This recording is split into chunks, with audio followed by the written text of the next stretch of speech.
الشیطان اللعین الرجیم بسم اللہ الرحمن الرحیم الحمد للہ الذی لا یفرح منع والجمود ولا یبدیہ عطاء والجود اذ کل معط منتقص سواء وکل مانع مذموم ما خلا هو المنان بفوائد النعم وعوائد المزید والقسم مختلف علیہ دہر فیختلف منہ الحال ولو کانا فی مکان فیجوز علیہ الانتقال جلت عظمتہ والصلاة والسلام علی النبی الامی الخاتم لما سبق والفاتح لمن غلق المعلن الحق بالحق ابی القاسم محمد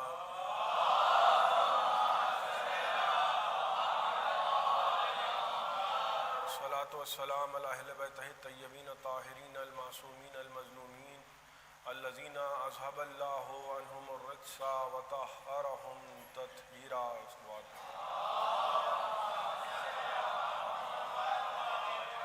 اما بعد فقد قال سبحانہ وتعالی فی محکم کتابہ المجید ومتقن خطابہ الحمید وقولہ الحق بسم اللہ الرحمن الرحیم ان اللہ اصطفى آدم ونوحا وآل ابراہیم وآل عمران علی العالمین. ایک صلوات پڑھ دے محمد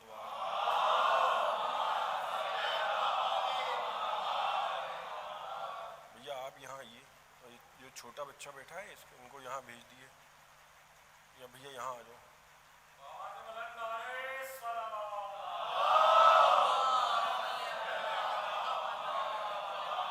اس کو ان کو دے دیے گا بھیا نکال کے.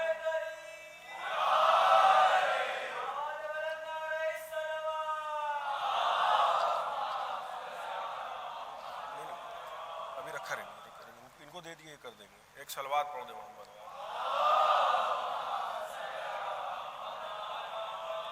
حضرات آج محرم کی تیسری تاریخ ہے اور قرآن مجید کی جس آیہ کریمہ کی تلاوت کا شرف حاصل کیا جا رہا ہے. ارشاد رب العزت ہے کہ اللہ نے آدم کو چنا، نوح کو چنا، آل ابراہیم کو چنا اور آل عمران کو چنا عالمین میں. اور اس کے ذیل میں جو موضوع قرار پایا تھا وہ تھا خدا کے منتخب بندے. تو اللہ جب کسی کو منتخب کرتا ہے تو اس کو لوگوں کی رائے کی ضرورت نہیں ہوتی ہے. یہ ولایت میں اکثر مجلسوں میں عرض کرتا ہوں کہ یہ ولایت وہ نہیں ہے کہ جس کی سند وقف بورڈ سے ملتی ہے، بلکہ یہ ولایت وہ ہے کہ جو غدیر کے میدان میں قرآن کی آیتوں کی چھاؤں میں ہوتی ہے.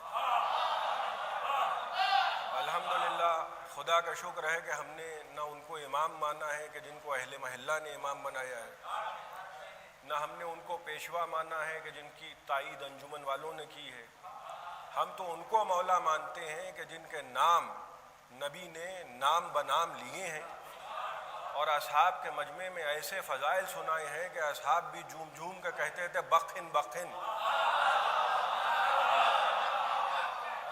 اور فضائل نبی بیان کرتے تھے. یہ جو استفاء ہوتا ہے قدرت کا وہ ایسا ہوتا ہے کہ قرآن میں سورہ نور ہے اور کیونکہ نور ہے لہذا ناریوں کا ذکر نہیں ہوگا. اور قرآن کہہ رہا ہے کہ فی بیوت نزل اللہ ان ترفع، کچھ گھر ایسے ہیں کہ جو حکم خدا سے بلند کر دیے گئے. غور فرما رہے ہیں آپ. تو ایک راوی تھے، حالانکہ مجھے ان کا نام یاد ہے لیکن کیونکہ میں بھی بڑا مصلحتوں سے کام لینے والا ہوں لہذا میں اخلاقاً بھول گیا. تو وہ چچا میاں جو تھے، تو خدا نخواستہ چچا میاں بھی میرے منہ سے غلط نکل گیا، خدا نہ کرے کسی کے ایسے چچا ہوں. تو انہوں نے جناب سیدہ اور مولا علی کے گھر کی طرف دیکھ کے کہا کہ یہ جو قرآن کی آیت نازل ہوئی ہے کہ فی بیوت نزل اللہ ان ترفع، کہ کچھ گھر ایسے ہیں کہ جو حکم خدا سے بلند ہوئے ہیں، کیا یہ گھر بھی انہی گھروں میں ہے؟ اور اشارہ کدھر کیا؟ مولا علی اور جناب سیدہ کے گھر کی طرف کہ یہ قرآن کی آیت ہے. یعنی وہ یہ سمجھ رہے تھے کہ گویا اس سے بیت انبیاء مراد ہے، انبیاء کے گھر مراد ہے. تو کہنے لگے کہ یہ گھر بھی انہی گھروں میں ہے. تو نبی نے فرمایا ان گھروں میں نہیں ہے، بل اعظمھا و ارفعھا، ان سب سے بلند ہے، ان سب سے ارفع ہے. اور فرمایا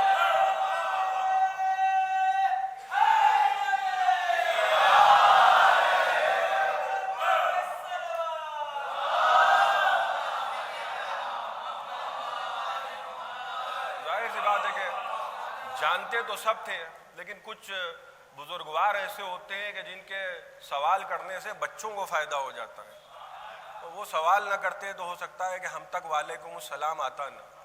میں نے کبھی عرض کیا تھا کہ اگر محدث دہلوی اعتراض نہ کرتا تو ہمارے پاس ابقات جیسی کتاب نہ آتی، اور خدا کی قسم ہے کتنی بڑی نعمت ہے۔ انہوں نے تو بربنائے جہالت اور بربنائے تعصب اور بربنائے بغض اور بربنائے حسد، بس ظاہر سی بات ہے کینہ اور کینے کا لولو مول ہو رہے ہیں، حسد کوٹ کوٹ کے بھرا ہے۔ کیوں؟ کیونکہ مقدر میں ابو سفیان آیا ہے یہاں، ماشاء اللہ بھائی ہمارا ماضی شرمندہ نہیں ہے، ہم تو سینہ تان کے کہتے ہیں کہ بھائی ہم ابو طالب کے ماننے والے ہیں۔ خدا نہ خواستہ شجرہ وہ چھپاتا ہے جس کا شجرہ خراب ہو۔ ایک صلوات پڑھے محمد و آل محمد۔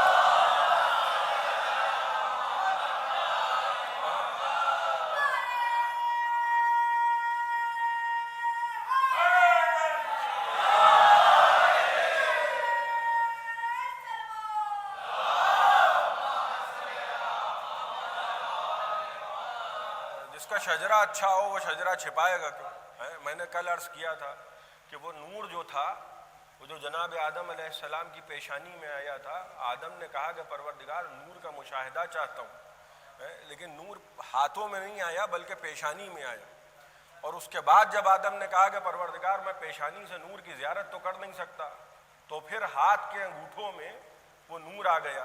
آدم علیہ السلام نے نور کی زیارت کی، اور اس کے بعد انگشت اٹھا کے، جیسے آپ زیارت پڑھتے ہیں نا، دیکھیے ہمارے یہاں جو عقیدہ آیا ہے ہم نے گھر میں عقیدہ نہیں بنایا ہے، اور ہم ان ملاؤں سے بھی کہنا چاہتے ہیں جو بات بات پہ اصلاح کا نعرہ بلند کرتے ہیں۔ دیکھیے ہمارا ماضی شرمندہ نہیں ہے، ہم اس لکھنؤ کے رہنے والے ہیں جہاں ایسی ایسی کتابیں لکھی گئی ہیں کہ جب وہ کتابیں نجف پہنچی ہیں تو بزرگ مراجع نے کہا ہے کہ اگر ولایت پہ کام ہو تو ایسا ہو ورنہ نہ ہو۔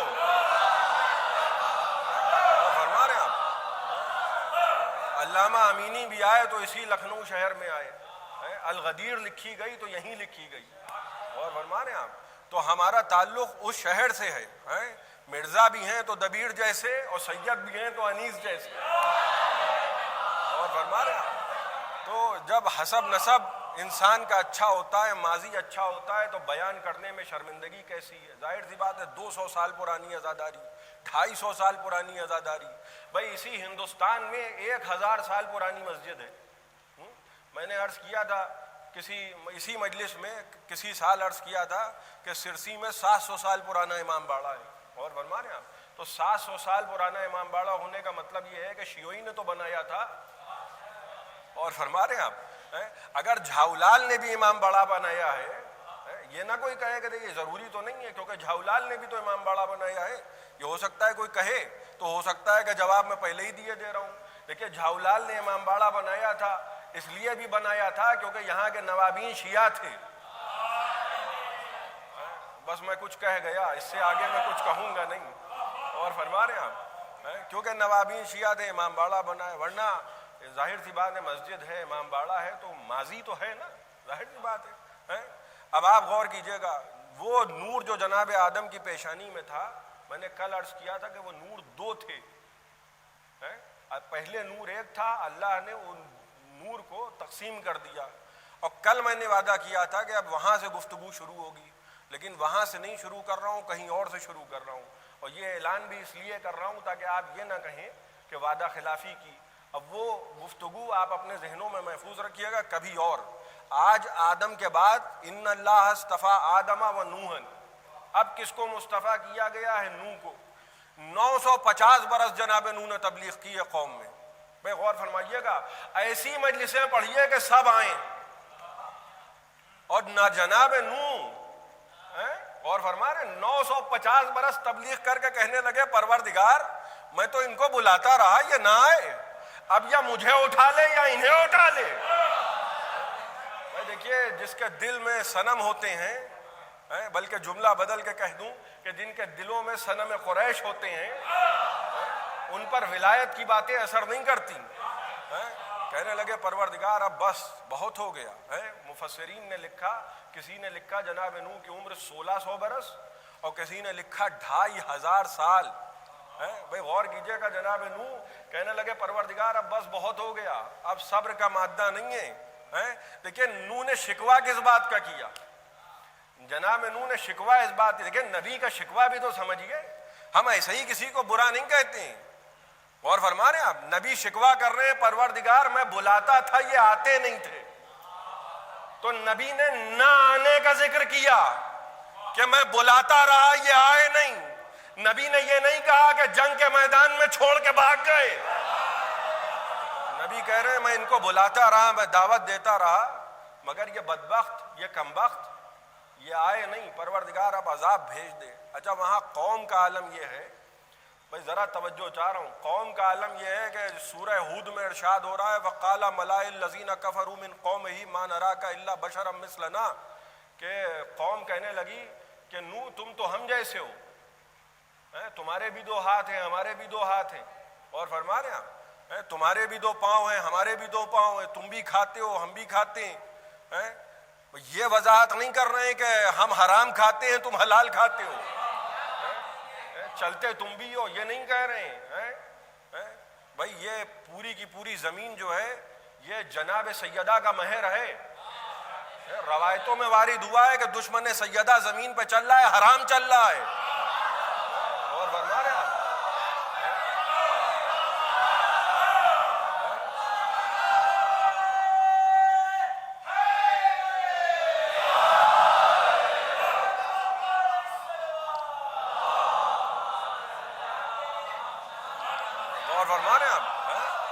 دشمن سیدہ زمین میں نہ چلے.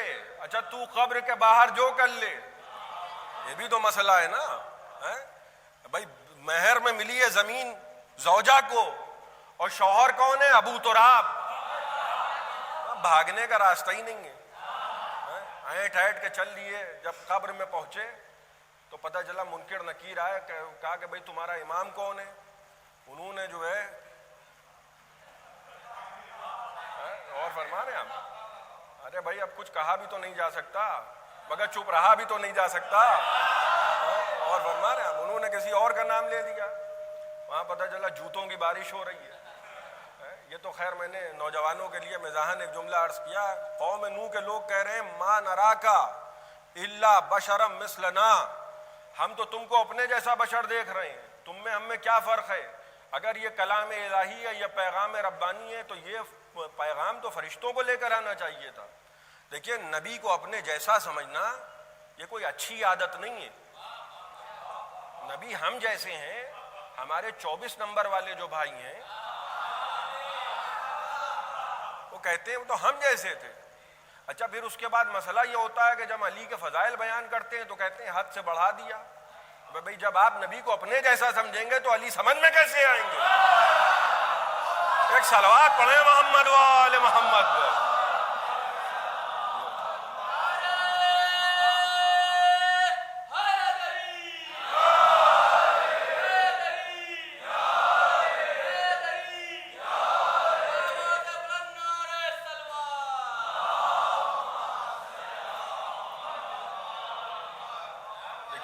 میں نے ان صاحبزادے کو اس لیے یہاں بلایا کہ وہ صحابی جو ہے وہ چلے جاتے ہیں تو میں کبھی کبھی پریشان ہو جاتا ہوں. اب یہ میرے لیے نئے ہیں اور اوپر سے یہ پڑھ بھی رہے تھے, تو کسی مداح سے خدمت لینا یہ اپنے آپ میں بڑا عیب ہے. غور فرما رہے ہیں آپ, قوم نوح کے لوگ کیا کہہ رہے ہیں؟ قوم نوح کے لوگ کہہ رہے ہیں کہ بھئی تم تو ہم جیسے ہو. تو قرآن کہہ رہا ہے وَقَالَ مَلَائِ الَّذِينَ كَفَرُوا مِن قَوْمِهِ, کہ وہ جو مالدار طبقہ تھا, وہ جو چھچورے پیسے والے ہوتے ہیں, دو طرح کے لوگ ہوتے ہیں نا, 2 طرح کے لوگ ہوتے ہیں. ایک رئیس ہے خاندانی, میں ان کو نہیں کہہ رہا ہوں, وہ جو خاندانی رئیس ہیں ان کا مزاج بھی رؤسا جیسا ہوتا ہے, لیکن وہ جو نودولتیہ چھچورے ہوتے ہیں وہ ذرا سی بات پر جو ہے گویا پیسے کا اظہار, وہ اس طبقے کی میں بات کر رہا ہوں. اس طبقے کی میں بات کر رہا ہوں جو وہ فرعون صفت لوگ, جو جناب موسیٰ تو فرعون کیا کہہ رہا تھا, سونے کے کنگن کیوں نہیں پہنے؟ بھئی اس زمانے میں, آج کل تو عورتیں کنگن پہنتی ہیں, اس زمانے میں فرعون میں وہاں فیشن تھا, وہ کنگن پہنے بیٹھے ہیں, وہ اس پر بھی اعتراض ہو رہا ہے. کیا کمال کی باتیں ہیں خدا کی قسم ہے کہ نوح جو ہے وہ کنگن کیوں نہیں پہنے. اور فرما رہے ہیں آپ اب پتہ چلا کہ جناب نوح سے کہہ رہے ہیں کہ جو ہے بھائی اب بہت ہو گیا, اب ہمیں ڈراؤ وراؤ نہیں, یہ تو ہم کو دھمکیاں دے رہے ہو تم, یہ ہم کو ڈراؤ وراؤ نہیں, اب عذاب جو ہے وہ ایسا کرو کہ عذاب آ جائے. جناب نوح نے کہا پروردگار یہ عجیب قوم ہے, تو عذاب نازل کر. اب غور کیجئے گا, جناب نوح سے کہا جا رہا ہے کہ بھائی نوح بناؤ سفینہ بناؤ. طول کتنی لکھی ہے مفسرین نے؟ 600 میٹر. 600 میٹر طول ہے سفینے کی, یعنی گویا آدھا کلومیٹر, اور 300 میٹر عرض ہے, گویا آدھا کلومیٹر. کم و بیشی کی معذرت چاہتا ہوں. اور فرما رہے ہیں آپ اب اتنا بڑا سفینہ جناب نوح بنانے لگے. وہاں قوم کا عالم یہ ہے کہ بھائی بدبخت ہوتے ہیں تو ایسے ہوتے ہیں, اور اعتراض کرنے والے ملے تو 3 ہی ملے. یہ مجھے کچھ عجیب لگا, پوری کی پوری قوم مخالف ہے چند لوگوں کو چھوڑ کے, مگر مفسرین نے نام لکھے نبی پہ اعتراض کرنے والوں کے تو 3 لکھے. کہ بھئی ایک صاحب آئے کہنے لگے یہ اتنا بڑا سفینہ کیوں بنا رہے ہیں, اتنا بڑا کیوں, چھوٹا سا سفینہ بنائیے, دریا تک گھسیٹ کے بھی تو لے جانا پڑے گا. دوسرے صاحب چلے آئے, سمجھ رہے ہیں آپ, اور وہ پہلے والے سے زیادہ بدبخت تھے. اور فرما رہے ہیں کہنے لگے کہ بھئی ایسا ہے کہ سفینہ بنا رہے ہو دریا بھی بنا لو. کیا کمال کی بات ہے, دریا بھی تو بنا لو. تیسرے صاحب لہراتے ہوئے آئے, وہ ان دونوں سے تھوڑا سا کم تھے, اور جناب نوح سے کہنے لگے کہ بھئی جو یہ سفینہ بنا رہے ہو اچھا ہوا کہ ہم تم پر ایمان نہیں لائے. نبوت کا کاروبار ہے, کچھ لوگ تو یہی سمجھتے ہیں نا, ہر چیز کو کاروبار سمجھتے ہیں. یہ ابو سفیان مزاج لوگ ایسے ہی ہوتے ہیں. وہ جناب عباس رسول کے چچا سے کہہ رہا تھا کہ تمہارے بھتیجے نے کتنا بڑا ملک حاصل کر لیا. جناب عباس رسول کے چچا کہنے لگے بدبخت جسے تم ملک سمجھ رہا ہے یہ ملک نہیں ہے نبوت ہے. اور فرما رہے ہیں آپ, کہنے لگے بھئی کاروبار نبوت نہیں چلا, تم تو بڑا ہی بن گئے. اب سنیے کیا کیا انبیاء کو سننا پڑی ہے. ایک بوڑھی عورت ہے, بھئی پوری توجہ چاہتا ہوں, کتاب کا نام مصباح الہدا, مطبوعہ ایران, جلد نمبر اول, صفحہ نمبر 58. ایک بوڑھی عورت ہے اور بار بار جناب نوح یہاں سفینہ بنا رہے ہیں, لکڑیاں کاٹ رہے ہیں, پٹرے کاٹ رہے ہیں. بوڑھی عورت آتی ہے بار بار اور کہتی ہے اللہ کے نبی سفینہ تیار ہو گیا. بھائی توجہ چاہ رہا ہوں, سفینہ تیار ہو گیا. جناب نوح نے کہا نہیں ابھی تیار نہیں ہوا. صبح سے شام تک وہیں بیٹھی رہتی ہے. اور فرما رہے ہیں آپ صبح سے شام ہو گئی وہیں بیٹھی ہے, کب تیار ہوگا. روز یہی کام کرتی ہے, گٹھری اٹھائی اور جناب نوح کے پاس پہنچ گئی, اے اللہ کے نبی سفینہ تیار ہو گیا. کہا نہیں ابھی نہیں, ابھی نہیں, ابھی نہیں. ایک روز جناب نوح نے کہا کہ بھائی جب تیار ہو جائے گا تو میں تمہیں بلا لوں گا. بھائی توجہ ہے, اجازت ہے کہ میں آپ کی خدمت میں کچھ ہدیہ کروں.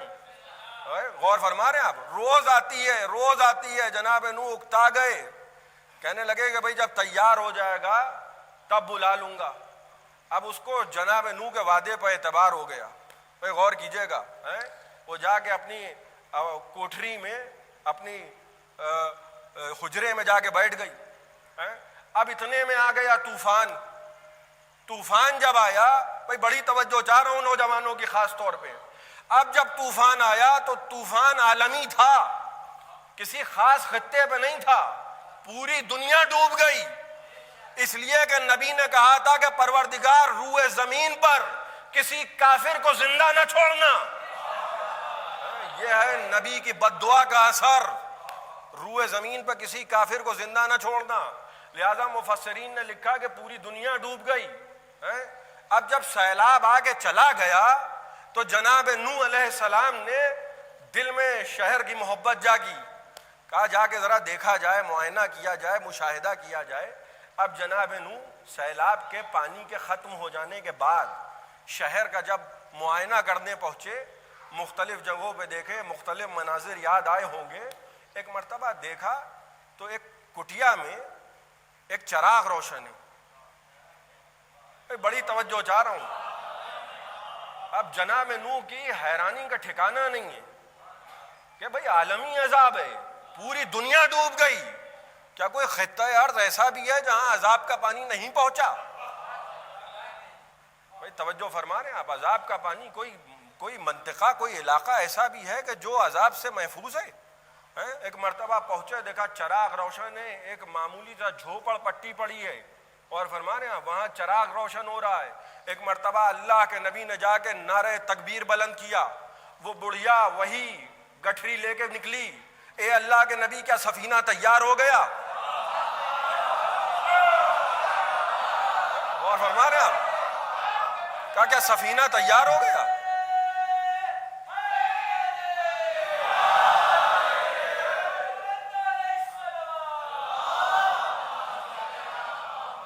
بھائی توجہ چاہ رہا ہوں، کیا سفینہ تیار ہو گیا؟ کیا عجیب بات ہے، کیا تمہیں کچھ پتہ نہیں چلا؟ کیا نہیں پتہ چلا؟ کیا اتنا بڑا عذاب آیا تمہیں محسوس نہیں ہوا؟ ہاں ایک روز کچھ پھوار پڑی تھی۔ اللہ اکبر، نو بھی حیران ہے، پھوار پڑی تھی، ایسی بارش ہوئی اور ایسا پانی نکلا کہ پوری دنیا ڈوب گئی۔ اور وہ خاتون کہہ رہی ہے، بزرگ خاتون، کہ پھوار پڑی تھی، کچھ ہلکی سی گرج چمک بھی میں نے سنی تھی۔ ایک مرتبہ دست دعا بلند کیے، کہنے لگے پروردگار یہ کیا ماجرا ہے؟ جس عذاب میں پوری دنیا ڈوب گئی ہو اس خاتون کو پتہ بھی نہیں چلا۔ ایک مرتبہ نو پر وحی کی گئی، پوری توجہ، کہ نو کیونکہ اس خاتون کا تم پر ایمان تھا اور یہ تمہارے وعدے کے انتظار میں تھی، ہم نے تم کو بھلا دیا مگر تمہارا وعدہ ہمیں یاد رہا۔ معلوم ہوا نبی کا وعدہ ہے، خدا ضامن ہے، ہمارے آنسو ہیں، سیدہ کا وعدہ ہے، خدا ضامن ہے۔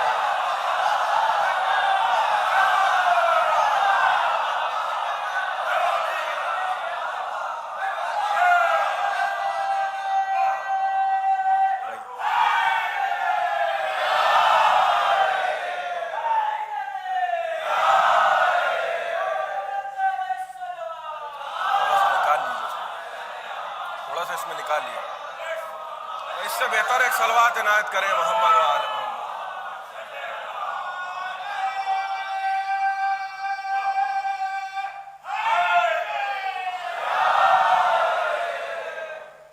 اور صلوات پڑھیں۔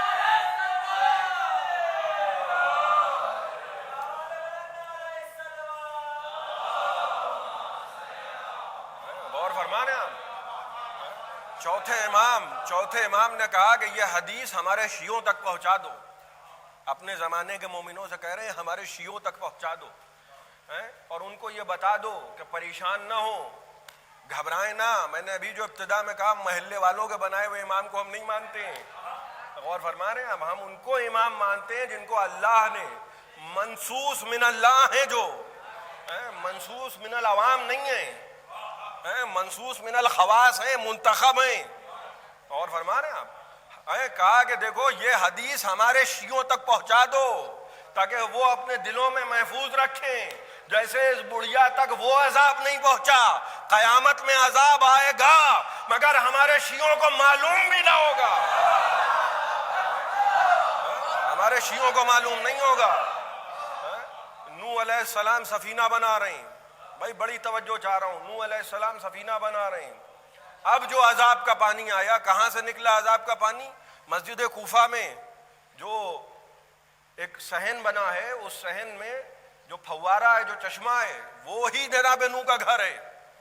اور فرما رہے ہیں آپ، وہی بہت سے لوگوں کو نہیں معلوم ہوتا ہے، جب زیارت کرنے جاتے ہیں تو زیادہ معروف یہ ہے کہ یہ مسجد کوفہ ہے، اصل میں انبیاء کا گھر ہے، وہ جناب نوح علیہ السلام کا گھر ہے۔ پانی اور ایسا پانی، اب امان کہاں ہے؟ جناب نوح علیہ السلام کے سفینے کو امان ہے۔ بھائی بڑی توجہ چاہ رہا ہوں، خدا کی قسم محظوظ ہوں گے آپ۔ اب سفینہ چل رہا ہے، علماء نے لکھا کہ بہت زیادہ اگر لوگ ایمان لائے ہوں گے جناب نوح پر، 950 برس کی زندگی، ایسی مجلسیں پڑھیے کہ سب آئیں، اور فرما رہے ہیں آپ 950 برس کی زندگی، اچھا سب آئیں تو اس کے بعد کہنے لگے غدیر نہ پڑھیے گا۔ بھئی یہ کیا بات ہوئی، کیوں نہ پڑھیں؟ کہنے ان کا نکاح ٹوٹ سکتا ہے، اور اس کے بعد سب آئیں، اس کے بعد انہوں نے کہنے کہ مباہلہ نہ پڑھیے گا، کیوں؟ وہ ان کے خاندان کے ہیں۔ ارے اب میں زیادہ کچھ نہیں ٹپڑی کروں گا. اور فرما رہے ہیں آپ, جناب نوح نے 950 برس تبلیغ کی, علماء نے لکھا زیادہ سے زیادہ 80. 950 برس کی زندگی میں 950 بھی ہوتے تو ہر سال کا ایک پر پرسن ایک ریشیو تو تھا. 950 برس کی تبلیغ 80 ایمان لائے, اور کم سے کم علماء نے لکھا 7 آدمی ایمان لائے. بھائی میں ایمان لانے والوں پر بحث نہیں کر رہا ہوں, میرا مسئلہ ہے سفینہ. اور سفینہ کیوں ہے؟ اس لیے کہ نبی نے فرمایا ان الحسین سفینۃ النجا و مصباح الہدا. غور فرما رہے ہیں آپ, میرا حسین سفینہ نجات بھی ہے, چراغ ہدایت بھی ہے. غور فرما رہے ہیں آپ, نبی جناب نوح سفینہ بنا رہے تھے, انہوں نے سفینہ بنایا ہے, حسین علیہ السلام نے سفینہ بنایا نہیں ہے. توجہ چاہ رہا ہوں, حسین اپنی ذات میں سفینہ ہے, بذات خود سفینہ ہے. ان الحسین مصباح الہدا و سفینۃ النجا. حسین ہدایت کا چراغ بذات خود ہیں, چراغ جلانے والے اور ہوتے ہیں, خود چراغ ہونا سراپا چراغ یہ حسین ہے, خود سفینہ ہیں, نبی سفینہ بنا رہے ہیں. بھائی توجہ چاہ رہا ہوں, اب سفینہ جب چلا تو کیسے چلا؟ بنا بھی خدا کی مرضی سے اور چلا بھی خدا کی مرضی سے. جناب نوح کا اختیار نہیں ہے سفینے پر. غور فرما رہے ہیں آپ, جناب نوح علیہ السلام کا اختیار نہیں ہے سفینے پر, روک نہیں سکتے ہیں, کسی کو بٹھا نہیں سکتے ہیں, کہیں ٹھہر نہیں سکتا ہے سفینہ. توجہ فرما رہے ہیں آپ, بذات خود سفینے ہونے میں اور سفینہ بنانے میں فرق کیا ہے آپ کی خدمت میں عرض کر رہا ہوں. غور فرما رہے ہیں آپ, حسین اپنی ذات میں سفینہ, بلکہ جملے بدل کے عرض کروں کہ نوح محتاج سفینہ, حسین مختار سفینہ.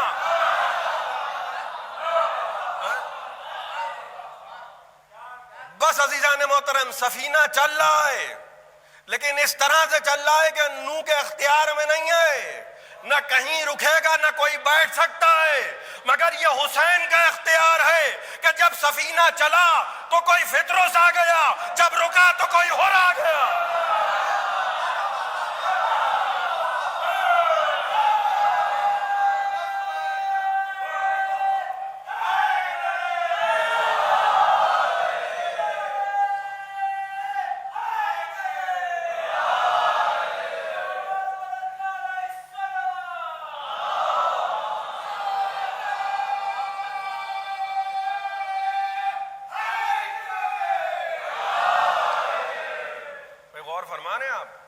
حسین کا اختیار ہے, جب سفینہ چلے گا تو کوئی فطرس بن کے وہاں سے آئے گا, وہاں سے بھی آئے گا, یہاں سے بھی آئے گا, آسمانوں سے بھی آ رہا ہے, آسمان والے بھی آ گئے, طواف کیا, اور حسین سے مسیح نہیں ہوا تھا فطرس, اصل میں تو گہوارے سے مس ہوا تھا. اور دیکھیے تبرکات ہوتے ہیں, یہ جو بخرات طبقہ ہوتا ہے اور خاص طور میں وہ والا, وہ بہت جو ہے گویا اس سے کیا فائدہ, اس سے کیا فائدہ, کاش کہ تبرکات کی عظمت معلوم ہو جائے, تبرکات کی عظمت معلوم ہو جائے. تبرکات انبیاء نے سنبھال کے رکھے ہیں, تبرکات علماء سنبھال کے رکھتے ہیں. تبرکات وہ جو جناب موسیٰ علیہ السلام کا عصا تھا, وہ کوئی ایسی لکڑی نہیں تھی کہ توڑ لی گئی ہو اس کو بنا دیا گیا ہو, وہ تبرکات میں تھا, انبیاء کے تبرکات میں تھا. اس کو اللہ کی قدرت کہ اس کو عصائے موسیٰ بنایا گیا, تو سنبھال کے رکھے جاتے ہیں تبرکات, نسبتوں کا احترام ہوتا ہے. جناب نوح علیہ السلام کا جب سفینہ چل رہا تھا, غور فرما رہے ہیں آپ, 80 لوگ, زیادہ سے زیادہ 80 اور کم سے کم کتنے 7 لوگ, اور سفینہ جا رہا ہے, عالمی عذاب ہے. بھائی غور کیجئے گا. اچھا, چیریٹی بگینس ایٹ ہوم, غور فرما رہے ہیں, میں یہاں بڑی بڑی باتیں کر رہا ہوں, پتہ چلا گھر والے ہی بے تکے نکلے تو لوگ کہیں گے کہ بھائی یہ کیا ہے بھائی مسئلہ. غور فرما رہے ہیں آپ, جناب نوح قوم کو بلا رہے ہیں, وہ کہہ رہے ہیں پروردگار ان کو اٹھا لے، میں بلاتا رہا اور یہ نہیں آئے. چلیے وہ قوم کی بات تھی. یہاں تو جو بیگم صاحبہ تھیں انہوں نے قیامت کر دی. بھائی غور فرما رہے ہیں آپ؟ اچھا ایک بات میں بہت کھل کے کہہ دوں، کیونکہ تقیہ کا تو زمانہ ہے نہیں بھائی، سیدھی سیدھی بات، دو چار والی بات ہے. غور فرما رہے ہیں بھائی، نبی کی زوجہ کو اگر نہ مانا جائے، بھائی نبی کو مانا جا رہا ہے نا، نبی کو مانا، ہم نبی کا کلمہ پڑھ رہے ہیں. بھائی اس سے آگے بھی کچھ کہوں، اس سے آگے بھی کچھ کہوں، جورو کا تو کلمہ پڑھ نہیں رہے ہیں. غور فرما رہے ہیں، جناب نوح اور جناب کے لوط کی زوجہ، بھائی دو نبی ہیں. غور فرما رہے ہیں آپ؟ قرآن کہہ رہا ہے ضرب اللہ مثلا للذین کفروا امرأۃ نوح و امرأۃ لوط کانتا تحت عبدین من عبادنا صالحین فخانتاہما. دیکھو ہم تمہارے لیے نہیں، کافروں کے لیے جن دو عورتوں کو مثال بنا رہے ہیں، کافروں کے لیے ایک نوح کی زوجہ ہے اور ایک لوط کی زوجہ ہے. ہر زمانے کا نبی اس کی بیوی ام المومنین ہونا چاہیے. اگر قاعدہ یہی ہے بھئی بڑی توجہ کے ساتھ اور بہت میٹھے میٹھے سنیے گا، بڑے اطمینان سے سنیے گا. غور فرما رہے ہیں آپ؟ اگر قاعدہ یہی ہے کہ نبی ہے تو نبی کی جو زوجہ ہوگی وہ ہر زمانے میں اگر ام المومنین ہے تو اس زمانے میں بھی ہونا چاہیے تھی. غور فرما رہے ہیں؟ تو اس کو کافروں کے لیے مثال کیوں بنایا؟ بھائی بہت آہستہ سے ایک بات آپ کی خدمت میں عرض کروں، خدا کو جناب نوح کی زوجہ کی ایک بات بہت بری لگی. جناب نوح کی زوجہ کی جو بات خدا کو بری لگی، بہت آہستہ سے کہہ رہا ہوں، سننے کے لیے میں آپ سے یہ نہیں کہہ رہا ہوں کہ آپ آہستہ سے سنیں، وہ آپ کو اختیار ہے، میں آہستہ سے کہہ رہا ہوں. خدا کو یہ بات بہت ناگوار ہوئی کہ یہ نوح کی چغلیاں کرتی تھی.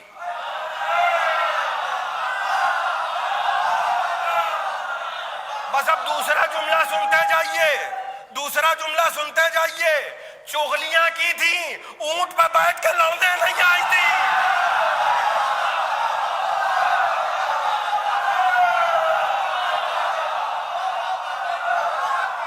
بھائی ایک صلوات پڑھے محمد و آل محمد.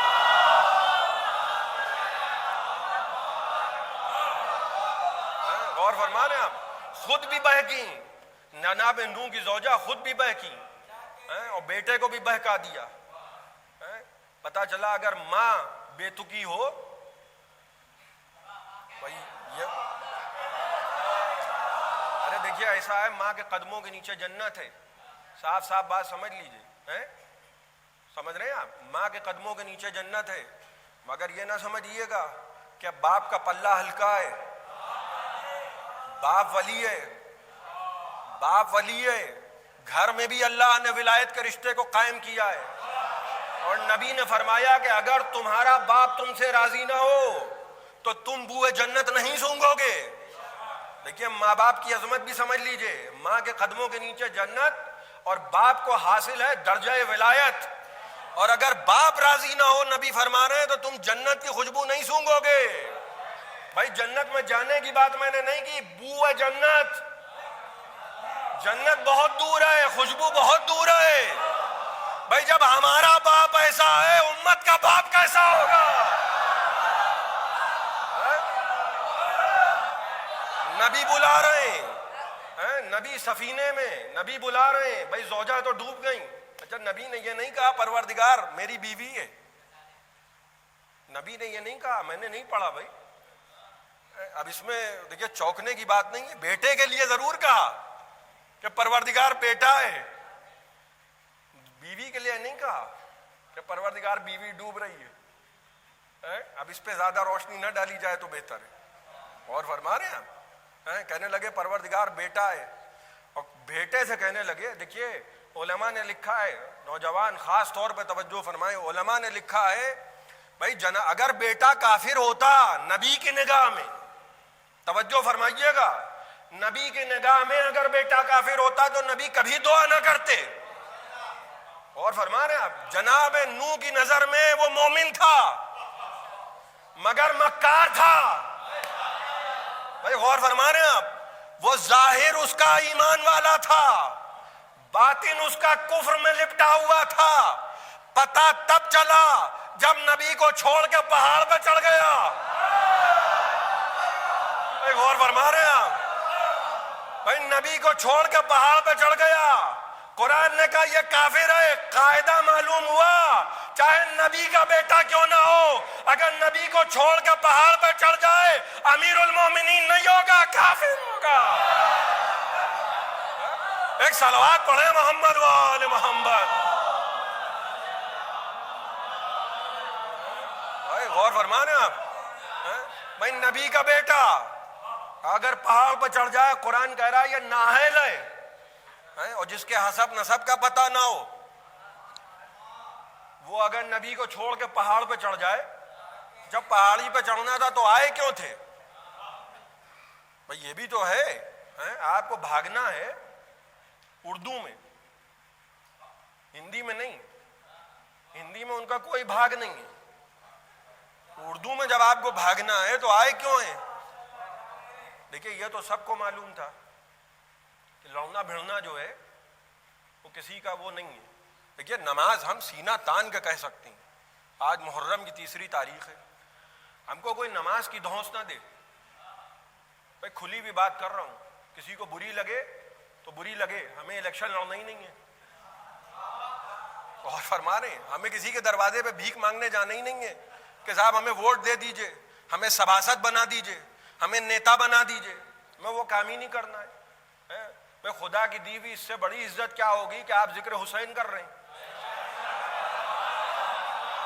اور فرما رہے ہیں بھائی اس سے بڑی بھی کوئی مسند ہوتی ہے. اور فرما رہے ہیں کوئی جج بھی آگے بیٹھے تو نیچے بیٹھے گا، ذکر حسین کرنے والا اوپر بیٹھا ہے. غلط تو میں نے نہیں عرض کیا، یہ حسین کی دی ہوئی عزت ہے. عزت حسین دیتے ہیں، عزت کوئی اور نہیں دے سکتا. اور فرمائے نمازیں ہمارے لیے، کیوں؟ کیونکہ ہمارے امام نے سجدے میں سر کٹوایا. کسی اور کے لیے نماز نہیں ہے. ہمیں کوئی نماز کی دھونس نہ دے. ہم اس کو امام مانتے ہیں جس نے سجدے میں سر کٹوایا. حج ہمارے لیے اس لیے کہ حاجی اس گھر کا طواف کرتے ہیں جہاں ہمارا امام پیدا ہوا، کسی اور کا امام وہاں نہیں آیا. زکوٰۃ ہمارے لیے، کیوں؟ کیونکہ ہمارے امام نے جب عالم رکوع میں زکوٰۃ دی تو آیت آئی. اور فرما رہے ہیں اور جہاد بھی ہمارے لیے، کیونکہ تمہارا والا بھاگ گیا تھا، ہمارا لڑا تھا.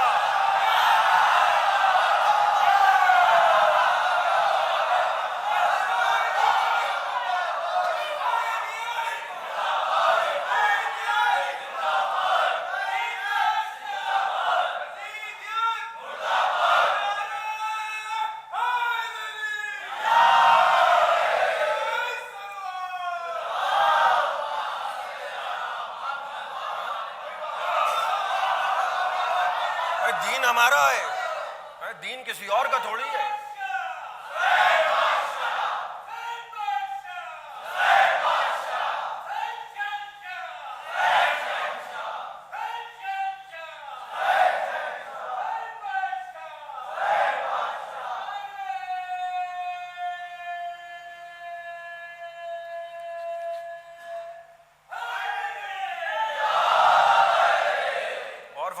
یہ سب کچھ ہمارا ہے. کب ہم نے یہ کہا کہ ہماری یہ کربلا؟ یہ بھی تو ہم نہیں کہہ رہے ہیں کہ کربلا ہماری ہے، کوئی حسین کا ماتم نہ کرے. کب ہم نے یہ کہا کہ ہماری یہ کربلا؟ حق بات تم کہو تو تمہاری یہ کربلا. بھئی حق بولنا تو سیکھو، یہ مجلسیں طنز نہیں ہیں. غور فرما رہے ہیں آپ؟ کوئی یزید کے نام کا جلوس نکالے، ہم منع نہیں کرتے، ہم نہیں منع کرتے. بھئی ہمیں نہ برا لگتا ہے، ہمیں یہ معلوم ہے کہ ہیں یزیدی، مگر اونٹ پہ بیٹھ کے محمل میں چھپنے والوں کی اولادیں ہیں. وہ ہمیں معلوم ہے کہ چہرہ چھپا کے اندر سے انٹرنل یزیدی ہیں. اور فرما رہے ہیں اندر سے سب یزیدی ہیں. یزیدی نہ ہوتے تو میں نے عرض کیا تھا نا، اتنا برا کیوں لگ رہا ہے، اتنا برا کیوں لگ رہا ہے؟ مجلسیں ہو رہی ہیں اور حقہ ہوئے جا رہے ہیں، جلوس اٹھ رہا ہے، نہیں نہ جائیے، علم دیکھو گے تو نکاح ٹوٹ جائے گا. کیا مذاق ہے. نہ کوئی دلیل ہے، نہ کوئی عقل ہے، نہ کوئی منطق ہے، نہ کوئی فلسفہ ہے، یعنی آپ اتنی عزاداری کو اہمیت کیوں دیتے ہیں؟ ہم پر بھی یہ اعتراض، اتنی عزاداری کو اہمیت کیوں دے رہے ہیں؟ شیعوں کے نہ اصول دین میں عزاداری ہے. تب نوجوانوں سے خاص توجہ چاہ رہا ہوں، کہنے لگے نہ شیعوں کے اصول دین میں عزاداری ہے نہ شیعوں کے فروع دین میں عزاداری ہے. بھائی نہیں ہے عزاداری، بھائی بات تو صحیح ہے. پھر وہی جو بات میں نے عرض کی تھی کہ محدث دہلوی نے اگر تحفہ اثنا عشریہ نہ لکھی ہوتی تو بھی اباقات کا جواب کیوں آتا؟ تو اگر یہ سوال نہ آتا تو یہ جواب کیوں آتا جو عرض کر رہا ہوں؟ کہنے لگے نہ شیعوں کے اصول دین میں عزاداری ہے، توحید، عدل، نبوت، امامت، قیامت، عزاداری تو ہے نہیں. نہ فروع دین میں نماز، روزہ، حج، زکوٰۃ، خمس، جہاد، امر بالمعروف، نہی عن المنکر، تولا، تبرہ، اس میں عزاداری نہیں ہے. اب ایک جملہ نوجوانوں کے لیے خاص طور پہ عرض کر رہا ہوں، اصول دین میں عزاداری نہیں ہے، فروع دین میں عزاداری نہیں ہے، ہم تسلیم کر رہے ہیں. ایسے تو ہمارے اصول دین میں قرآن بھی نہیں ہے. اور فرما رہے ہیں آپ، فروع دین میں قرآن میں نہیں ہے، لیکن قرآن کے بغیر کچھ اس لیے نہیں ہے کیونکہ نبی نے قرآن کو چھوڑا اور اہل بیت کو چھوڑا. تو جیسے دستور حیات قرآن ہے ویسے ہی دستور زندگی حسین ہے. اور فرما رہے ہیں آپ، یہ ہے دستور زندگی، اسی کی وجہ سے سب کچھ ہے، اسی کی وجہ سے یہ نمازیں، یہ روزے میں عرض کروں گا کسی دن. اور فرما رہے ہیں حسین سب کچھ چھوڑ کے جا رہے ہیں. جب کربلا کی طرف جانے لگے اور دوسری محرم کو کربلا کے میدان پہنچے ہیں حسین ابن علی، دوسری محرم کربلا کا میدان آ گیا اور ایک مقام پر سواری نے چلنے سے انکار کیا. حسین نے راہوار کو بدلا، وہ سواری بھی نہ آگے بڑھی. مقاتل لکھتے ہیں کہ 7 مرتبہ راہوار کو بدلا اور اس کے بعد اپنے بھائی ابو الفضل العباس سے کہنے لگے عباس یہ جو دور بستی والے ہیں ان کو بلا لاؤ اور ان سے پوچھا کہ اس زمین کو کیا کہتے ہیں. اور انہوں نے کہا یقال لہا کربلا، یقال لہا کربلا، یہ زمین کربلا کے نام سے بھی مشہور ہے. بس حسین اترے، کہا ہاں یہیں خیام لگیں گے، یہی ہمارے خیام لگیں گے، یہی ہمارے بچے ذبح کیے جائیں گے، یہیں ہمارے جوانوں کے سینے میں برچھی کی انیاں ٹوٹیں گی، یہیں ہمارے عباس کے بازو قلم ہوں گے. خیمے لگے. حر نے جب لجام فرس کو تھاما تھا، حر کون ہے؟ آج حر کا لقب کیا ہے؟ علیہ السلام. آج حر کو کوئی حر نہیں کہتا ہے، حر علیہ السلام. لیکن کل حر کیا دے گا؟ یزید کے لشکر کی طرف سے آئے اور ایک مرتبہ فرزند رسول کی لجام فرس کو تھاما اور حسین نے کیا جملہ کہا کہ حر تمہاری ماں تمہارے ماتم میں بیٹھے. کہنے لگے آقا اگر آپ کی ماں کی عظمت دل میں نہ ہوتی، تو اس جملے کو محفوظ کیجئے گا، آپ کی ماں کی عظمت اگر دل میں نہ ہوتی تو جواب دینے کی جسارت کرتا. خیمے لگ گئے اور یہی حر ہیں کہ جو 9 محرم کی شب خیمے میں ٹہل رہے ہیں اور اضطراب کے عالم میں ٹہل رہے ہیں کہ ایک مرتبہ جوان بیٹا خیمے میں داخل ہوا اور کہنے لگا کہ بابا میں نے آج سے پہلے آپ کو کبھی اتنا پریشان نہیں دیکھا. کہنے لگے میرے لال تم یہ آوازیں سن رہے ہو جو حسین کے خیموں کی طرف سے آ رہی ہیں؟ یہ جو چھوٹے چھوٹے بچے کہہ رہے ہیں اعلیٰ تاش اعلیٰ تاش، یہ آوازیں سن رہے ہو؟ یہ میری وجہ سے. کاش میں نے فرزند رسول کا راستہ نہ روکا ہوتا، کاش میں نے حسین کا راستہ نہ روکا ہوتا، مجھ سے بہت بڑا گناہ ہو گیا. یہ جو نمازیں ہم پڑھتے ہیں، اور کہہ رہے ہیں جوان بیٹے سے، یہ جو نمازیں ہم پڑھتے ہیں اور جب ہم نماز میں صلوات بھیجتے ہیں تو جن پر صلوات ہے یہ وہی آل ہیں.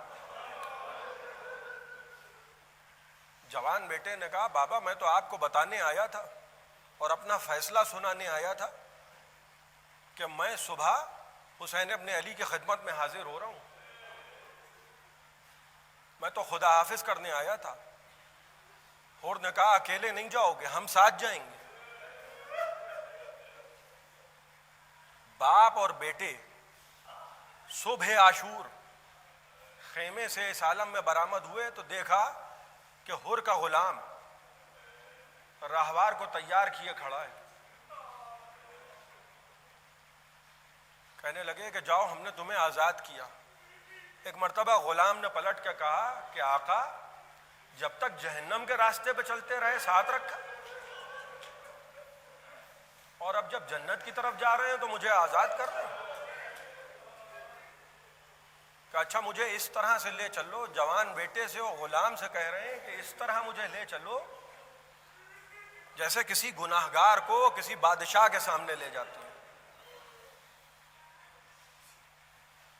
آنکھوں پہ پٹی باندھ دی گئی, ہاتھوں کو باندھ دیا گیا. ایک طرف جوان بیٹا ہے اور ایک طرف وہ غلام ہے جو جوان ہے. دونوں اس انداز سے حور کو لے کے چلے. جیسے جیسے خیمے قریب آتے گئے ایک مرتبہ آواز بلند کی, اللہ اکبر. کہا میرے لال یہ نعرہ تکبیر کی وجہ کیا ہے؟ کہا بابا عباس و علی اکبر استقبال کے لیے آ رہے ہیں. کچھ دور اور آگے بڑھے, کہا سبحان اللہ. کہا اب کیا ہوا؟ کہا آقا حسین خود تشریف لا رہے ہیں. کہا دیکھو مجھے حسین کے قدموں پہ لے جا کے گرا دینا. لہذا جوان بیٹے اور غلام نے جیسے ہی حسین قریب آئے حور کا سر حسین کے قدموں پر رکھ دیا. مگر اللہ اکبر کردار حسین, ایک مرتبہ عزت و احترام سے زانو پکڑ کے اٹھایا, بازو پکڑ کے اٹھایا اور کہنے لگے اے میرے مہمان, اے میرے مہمان تمہاری جگہ ہمارے قدموں میں نہیں ہے. حور کو سینے سے لگا لیا. حور نے کہا آقا میں آپ کا گناہگار ہوں. کہنے لگے حور میں نے معاف کیا, میرے رب نے معاف کیا. اور کہنے لگے حور تمہاری بخشش دوسری محرم کو ہو چکی, تمہاری بخشش دوسری محرم کو ہو چکی. کہا آقا دوسری محرم کو بخشش کیسے ہوئی؟ آیا میں 10ویں کو ہوں, بخشش دوسری محرم کو کیسے ہو گئی؟ میرے اس جملے کو یاد رکھیے گا. کہنے لگے حور یاد ہے وہ جملہ جب ہم نے تم سے کہا تھا کہ حور تمہاری ماں تمہارے ماتم میں بیٹھے, تو تم نے پلٹ کے کہا تھا آقا اگر آپ کی ماں کی عظمت دل میں نہ ہوتی. اور یاد رکھنا جس کے دل میں حسین کی ماں کی عظمت ہو اس پر نعرے دوزخ حرام ہے. بڑے عزت و احترام سے حور کو بٹھایا. کہنے لگے حور ہمارے خاندان کی مہمان نوازیاں مشہور ہیں, مگر حور ہم تم سے بہت شرمندہ ہیں. آج تم اس عالم میں ہمیں ملے ہو کہ ایک کوزہ آپ بھی تمہاری خدمت میں حاضر نہیں ہو سکتا. کہنے لگے آقا میں بہت شرمندہ ہوں, یہ سب میری وجہ سے ہوا, میں بہت شرمندہ ہوں آقا. کہا آقا مقتل میں جانے کی اجازت دیجیے آقا, بس چند جملے میں نے آپ کی زحمتوں کو تمام کیا. حسین کا انداز دیکھیے گا. حور کا جوان بیٹا لڑنے کے لیے گیا اور لڑتے لڑتے حور کے جوان بیٹے نے, وہ حور کا غلام تھا, وہ حسین کا غلام نہیں تھا. حور کے غلام نے حور کو پکارا آقا میرا آخری سلام قبول کیجئے. وہ چاہتا تھا حور آئے, لیکن جب حور غلام کے جنازے پہ پہنچے تو دیکھا حسین ابن علی. حسین حور کے غلام کا سر زانوں پہ رکھے بیٹھے ہیں. کہنے لگے آقا آپ نے کیوں زحمت کی؟ کہا اے حور غلام تمہارا ہے, مہمان ہمارا ہے. اس کے بعد جوان بیٹا جانے لگا, بس میں نے آپ کی زحمتوں کو تمام کیا, خدا آپ کو کوئی غم نہ دے سوائے غم سرکار سید الشہداء کے. سخت ترین مرحلہ جوان بیٹا حور کا, اے بابا خدا حافظ. حور کا جوان بیٹا مقتل میں گیا, عجیب جملے کہے حور سے حسین نے. جب جوان بیٹے نے کہا بابا آخری سلام قبول کیجئے, حور لڑکھڑاتے ہوئے جوان بیٹے کے جنازے پہ پہنچے, اب جو دیکھا حسین بیٹھے ہیں، یہ جملے یاد رکھیے گا۔ ایک مرتبہ ہور نے کہا آقا میرے بیٹے نے مجھے بلایا تھا، کہنے لگے ہور بوڑھا باپ جوان بیٹے کا جنازہ نہیں اٹھاتا۔ سَيَعْلَمُ الَّذِينَ ظَلَمُوا أَيَّ مُنْقَلَبٍ يَنْقَلِبُونَ۔ اِنَّا لِلَّهِ وَإِنَّا إِلَيْهِ رَاجِعُونَ۔